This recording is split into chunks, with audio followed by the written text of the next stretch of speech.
chers gens qui se rassemblent dans la bergerie.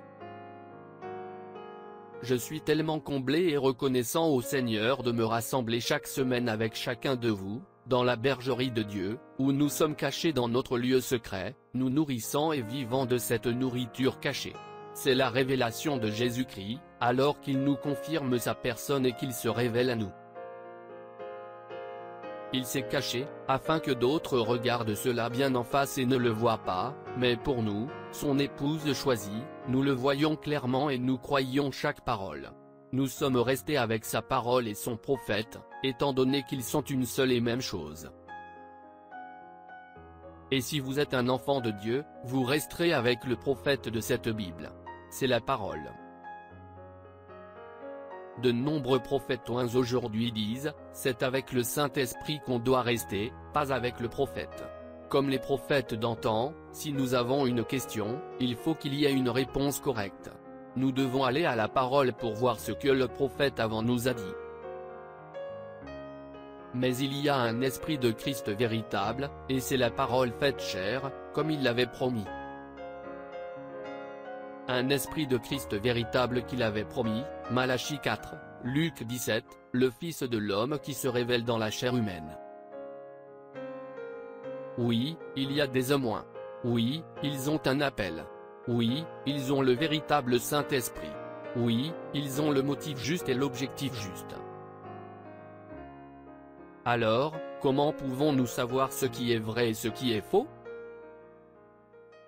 Remarquez, elles ont la même apparence. Elles ont la même onction.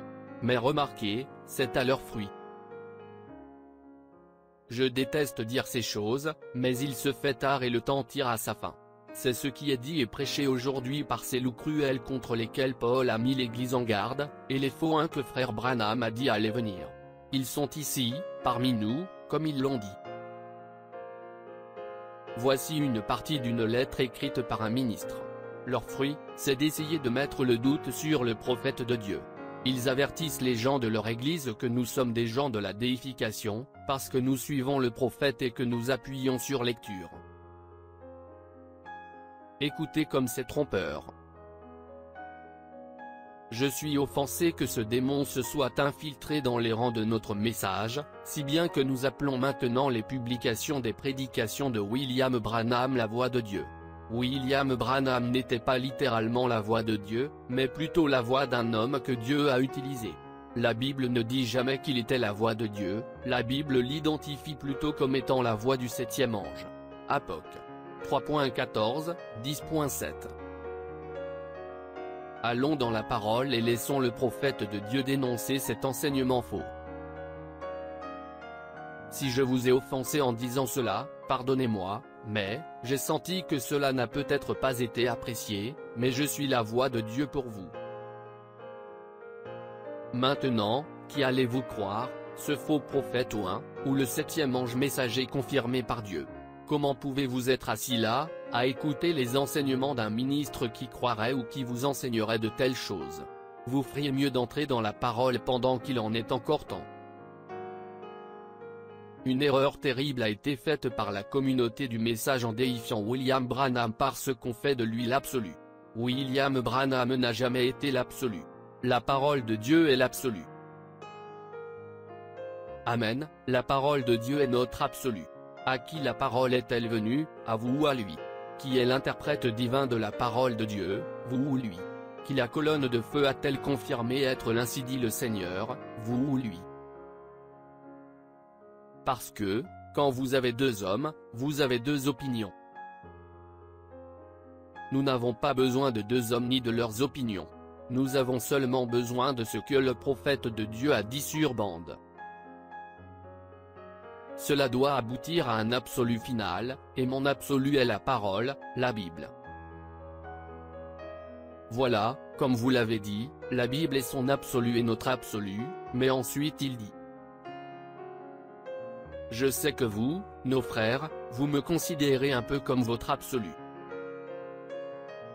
Attendez donc un instant, cela sonne contraire à ce que vous avez dit. Il a dit qu'effectivement nous le considérons comme notre absolu. tant que je suis Dieu, comme Paul le disait dans l'Écriture, suivez-moi, comme je suis Christ. Ce n'était pas loin, ça? Ne savait-il pas de quoi il parlait? Qu'est-ce que le prophète de Dieu vient de nous dire, la semaine dernière? Nous voyons que, quand un homme envoyé par Dieu, prédestiné par Dieu, arrive avec le vrai ainsi dit le Seigneur, le message et le messager sont une seule et même chose. Il a dit qu'on ne peut pas les séparer, qu'ils sont la même chose, mais vous dites que nous devrions le faire? William Branham n'est pas différent de tout autre mortel, car il était un homme de la même nature qu'Élie. Amen, il n'était qu'un homme, certainement, mais il était l'homme à qui Dieu a choisi de révéler toute sa parole, et celui pour nous conduire au pays promis. Il était celui à qui Dieu a dit, amène les gens à te croire. La même chose, ils sont loin, ils prêchent l'évangile de la Pentecôte, mais ils renient la promesse d'aujourd'hui, la parole confirmée, Jésus-Christ, le même hier, aujourd'hui et pour toujours. Comment pouvons-nous savoir la différence, savoir s'ils sont de véritables oints du Saint-Esprit? Il nous a donné des exemples, afin que nous puissions reconnaître les faux prophètes du vrai prophète. Balaam et Moïse. Michée et Sédécia. Jérémie et Anania. Dans chaque cas, les deux étaient des prophètes de Dieu oints, mais que nous a-t-il dit de faire? Rester avec le prophète confirmé par Dieu. C'est le seul moyen d'avoir la certitude que vous suivez la voie pourvue par Dieu, et que vous êtes dans sa volonté parfaite.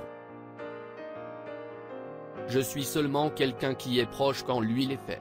J'étais seulement une voix qu'il a utilisée, pour le dire. Ce n'était pas ce que moi, je savais. C'est seulement que je me suis abandonné, et il a parlé à travers moi. C'est tout ce que l'épouse veut et ce dont elle a besoin. Une voix. Un prophète. Un message. Un messager. Ô Père, comme nous sommes reconnaissants pour ta grâce et ta miséricorde envers nous. Tu nous as dit que rien ne t'est impossible. Rien ne nous est impossible. Car tout est possible à ceux qui croient, et nous croyons. Venez vous joindre à nous dimanche, à midi, heure de Jeffersonville, alors que la voix choisie par Dieu nous dira tout sur les oints du temps de la fin. Joseph Branham.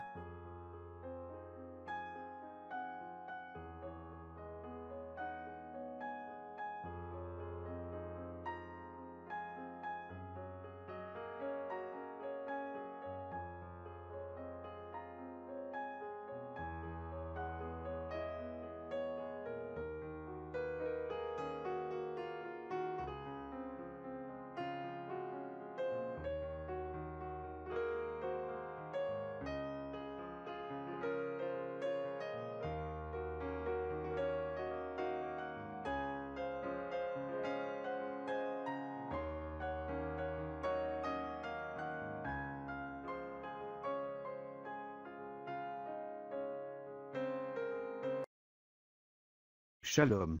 Si cette vidéo a été une bénédiction pour votre vie, aimez, partagez et abonnez-vous à notre chaîne YouTube. Dieu te garde, chers frères et sœurs. Quiero amarte, Señor,